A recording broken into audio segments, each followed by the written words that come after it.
rebonsoir. On était donc un petit peu sur la thématique des inégalités, de l'emploi, plus ou moins de la macroéconomie quand même. On va revenir à du plus concret maintenant. Dans les sommets, on parle beaucoup d'adaptation, c'est-à-dire comment aider les pays à s'adapter au changement climatique. C'est un peu un terme bureaucratique pour parler de choses qui sont pourtant très concrètes. On va en parler maintenant avec Rose Djabouba, qui est de CARE Cameroun. Et bonsoir. Bonsoir, monsieur. Vous êtes gestionnaire adjointe projet résilience de CARE Cameroun. Les projets résilience, qu'est-ce que ça signifie? Qu'est-ce que ça veut dire? En fait, pour CARE Cameroun, les projets résilience prennent corps depuis 2012, après les grandes inondations qui ont vu plusieurs familles affectées. Donc, CARE, dans sa politique d'apporter de l'aide aux personnes les plus vulnérables, a donc pensé mettre en place ce programme de résilience qui devait amener les populations à être plus résilientes et on devait aussi renforcer leur capacité face à tous ces phénomènes liés au changement climatique. Alors, quand on s'est rencontrés il y a quelques jours, vous m'avez expliqué que votre travail associatif passe beaucoup par le travail avec les femmes. Oui. Et vous expliquiez que, notamment avec ces femmes, vous faites tout un travail de formation au crédit et à l'épargne pour répondre à leurs besoins. Pourriez-vous nous expliquer en quoi consiste votre travail exactement et quel est le lien entre aider des femmes à avoir accès au crédit et la lutte contre le changement climatique? Bon, merci pour cette question qui est vraiment fondamentale parce que quand nous parlons de changement climatique, vous voyez, ça a affecté plusieurs secteurs, notamment le secteur agricole. Et vous savez que dans les zones rurales africaines, les populations vivent de l'agriculture. Surtout dans la région d'où je viens, l'agriculture est le secteur principal qui permet aux populations de survivre. Au nord du Cameroun. Au nord du Cameroun, précisément à Garoua, où je suis.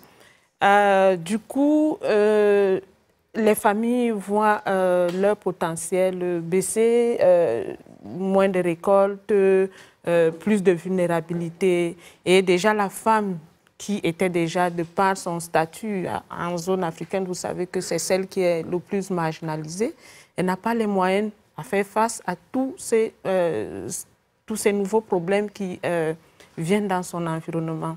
Et on s'est dit, pourquoi ne pas les accompagner vers leur autonomisation pour qu'elles puissent se prendre en charge. Parce qu'à côté de ça, il n'y a pas seulement la malnutrition, il y a aussi les enfants qu'elles doivent nourrir.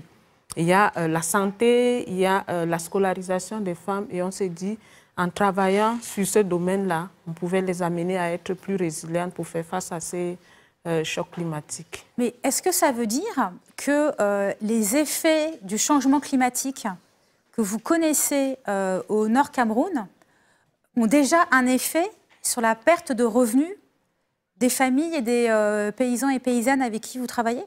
Tout à fait, c'est même déjà visible. Je prends le cas de cette année où il y a plusieurs familles qui se plaignent déjà de la mauvaise récolte. Par exemple, les pluies sont parties plus tôt. Il y a d'abord eu au début les pluies qui sont arrivées. Subitement, les gens ont cru que c'était parti pour la saison pluvieuse. Les cultivateurs ont sémé et après, il y a eu un arrêt. Et quand il y a arrêt, ça veut dire qu'il faut recommencer. Déjà, le cycle est perturbé. Et à la fin, pour ceux qui ont quand même pu se reprendre ou bien continuer, à la fin, ils n'ont pas pu récolter comme il se doit. Parce que les pluies aussi sont reparties plus tôt. Donc, du coup, on voit une perte au niveau de la rentabilité. Donc, moins de récoltes. Moins de récoltes. Donc, j'imagine à la fois moins de nourriture pour les familles, mais aussi moins d'argent. Parce qu'on vend moins, c'est ça, de Tout à fait, tout à fait. Comme je disais tantôt, l'agriculture est le premier secteur pour ces populations. C'est à partir des récoltes qu'on envoie les enfants à l'école, parce qu'il y a une bonne part qui est mise de côté pour la scolarisation des enfants, pour la santé des enfants ou bien de la famille même en entier, pour tout ce qui est bonheur, par exemple les mariages et autres. À l'époque, c'était ces récoltes qui permettaient à à ces familles de survivre, quoi. Donc, de plus en plus, ces familles deviennent de plus en plus vulnérables. Je prends, par exemple, une famille qui met en place un hectare de maïs. Il y a de cela 10 ans, cette même famille pouvait récolter près de 10 sacs de maïs. Un sac est l'équivalent de 80 kg. Donc, vous voyez ce que ça représentait. Et sur la même superficie, actuellement, je pense que ces familles récoltent moins de 5 sacs, voire 6 parfois. Donc, du coup, on sent un décalage entre ce qui se faisait à l'époque et ce qui se fait maintenant, surtout sur le plan du revenu. Donc, Jade parlait tout à l'heure justement d'un système de microcrédit que vous essayez de mettre en place avec ces femmes. Comment ça se passe? Est-ce qu'elles connaissent le microcrédit? Est-ce que vous devez d'abord leur expliquer comment ça marche? Oui, CARE dans son ensemble, nous, on est parti de l'expérience de CARE Niger qui met en place des AVEC. Les AVEC, ce sont les associations villageoises d'épargne de crédit. C'est-à-dire, on amène un concept de microfinance au niveau de la base. Donc, on s'est dit, cette femme qui n'a pas la possibilité d'avoir des emprunts classiques auprès des microfinances en ville et tout, elle peut s'organiser entre elles pour épargner de l'argent. Et sans banque, de sans femme à banque, femme, de femme à femme. Oui, de femme à femme. Donc, les AVEC sont les associations qui regroupent environ 15 à 20 femmes et qui établissent des règlements selon ce qu'elles pensent faire. Donc, il n'y a pas une tierce personne qui viendra dire, voilà le taux de votre épargne, ou bien voilà le... Non, il n'y a pas ça. C'est elles qui décident en fonction de leurs moyens. Donc, le tout, ce que nous on leur fait comprendre, c'est que la plus vulnérable puisse aussi épargner. Donc, voilà un peu comment ça se passe. Et par rapport à l'emprunt, c'est n'importe quand.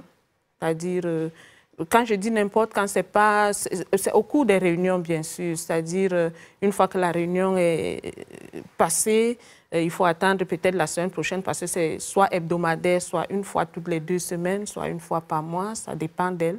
Et c'est à ce moment que vous pouvez solliciter un prêt. Et avec des taux d'intérêt qui n'existent pratiquement pas parce que dans notre zone, elles appellent ça les frais de cachet. Donc, sans toutefois, parce qu'il y a aussi le respect de la religion qu'il faut prendre. On ne parle pas d'intérêt, mais de frais de cachet.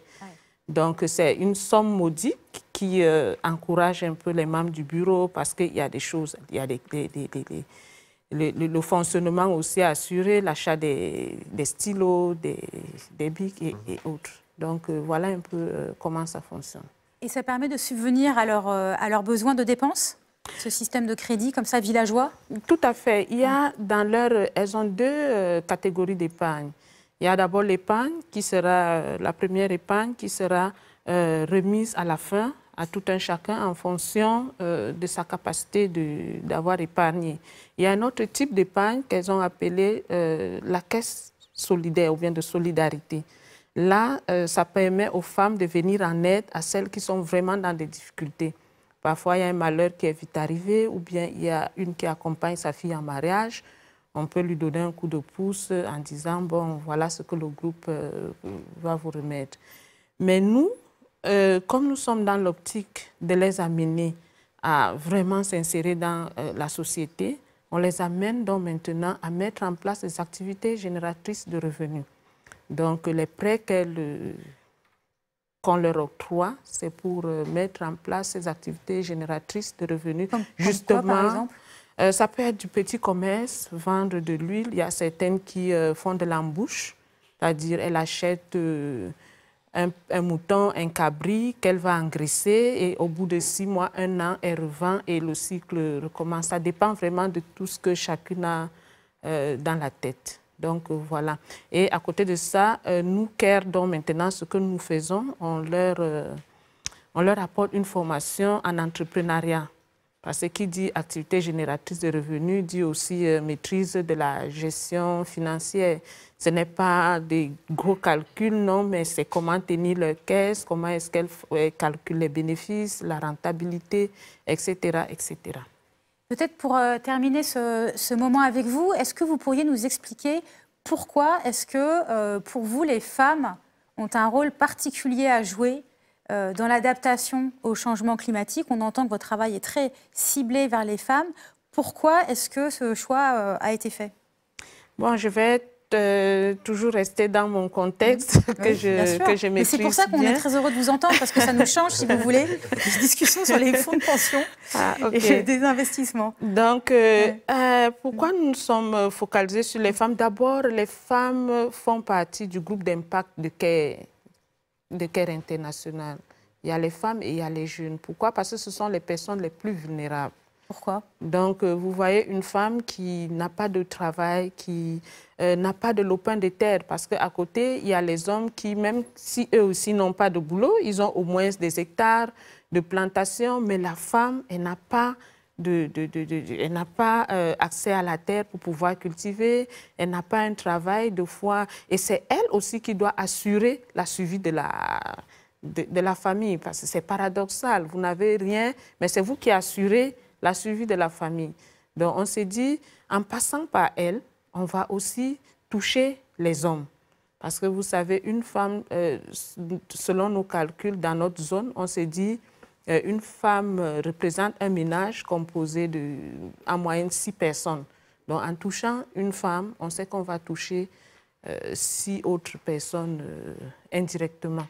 Donc, voilà un peu pourquoi on s'est focalisé sur les femmes. Déjà, à partir de leur vulnérabilité, et aussi parce qu'elles sont vraiment des personnes vraiment importantes. Parce que quand les femmes se mobilisent, elles se mobilisent véritablement. Nous avons commencé la mise en place de ces associations en 2014. On avait pour objectif de mettre en place 12 associations. Et j'avoue que présentement, nous sommes à presque 180. Ah oui. Ouais. Donc, c'est vraiment c'est ça. Donc, les femmes se mobilisent facilement et quand elles comprennent qu'ici, elles ont un intérêt à gagner, surtout qu'elles ont leurs enfants, elles s'y mettent rapidement. Merci beaucoup, Rose Djabouba. C'est moi qui vous remercie. On va se retrouver.